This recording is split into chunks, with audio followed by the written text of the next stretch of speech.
আসসালামু আলাইকুম। প্রধানমন্ত্রীর রেসিপি কাঁচা কাঁঠালের কাবাব আজ তৈরি করে দেখাবো। যা তৈরির জন্য এখানে আমি একটি কাঁঠাল নিয়েছি। আর কাঁঠাল কেটে নেওয়ার পূর্বে হাতের তালুতে খুব ভালো করে সরিষার তেল লাগিয়ে নেবেন।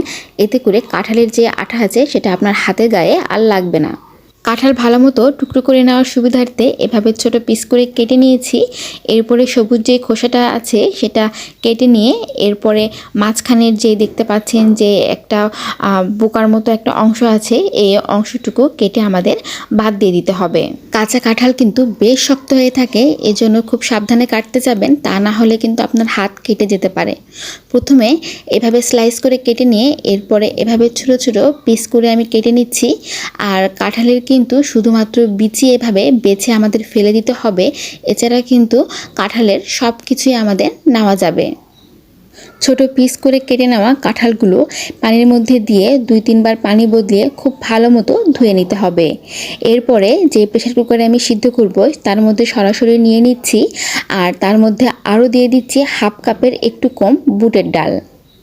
বুটের ডাল আমি সরাসরি ব্যবহার করছি, আগে থেকে পানি দিয়ে ভিজিয়ে রাখার কোনো প্রকার দরকার নেই।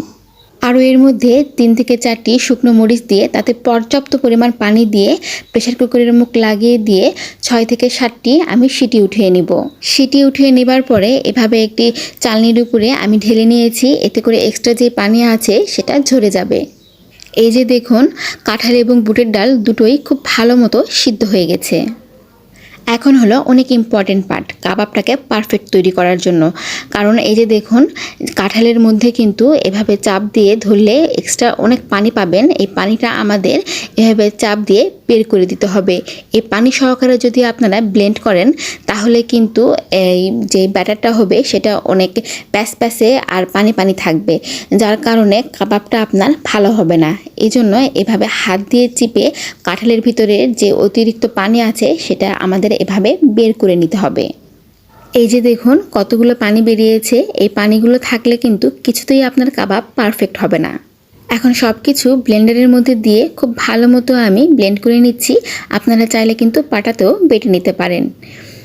এখন এর মধ্যে আমি দিয়ে দিচ্ছি 3 থেকে 4 টেবিল চামচের মতো পেঁয়াজ কুচি, 1.5 টেবিল চামচের মতো কাঁচা মরিচ কুচি, দিয়ে দিচ্ছি 1/2 চা চামচের মতো আদা বাটা, আরও দিয়ে দিচ্ছি আমি স্বাদমতো লবণ, কালারের জন্য দিয়ে দিচ্ছি 1/2 চা চামচের মতো হলুদ গুঁড়ো, আরও দিয়ে দিচ্ছি 1/2 চা চামচের মতো গরম মশলা গুঁড়ো ও 1/2 চা চামচের মতো লেবুর রস। এই সবগুলো উপকরণ দিয়ে প্রথম পর্যায়ে পেঁয়াজটাকে খুব ভালো মতো মাখিয়ে নিচ্ছি, এতে করে পেঁয়াজের যে কচকচে ভাব থাকবে সেটা চলে যাবে। এরপরে সব কিছু একত্রে খুব ভালো মতো মাখিয়ে নিতে হবে।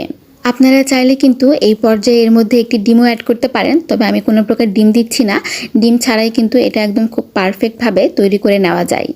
এরপরে আমি একে একে সবগুলো কাবাবের শেপ দিয়ে দিচ্ছি। এই কাঁঠালের কাবাব কিন্তু অল্প তেলে ভাজলে বেশি ভালো হয়।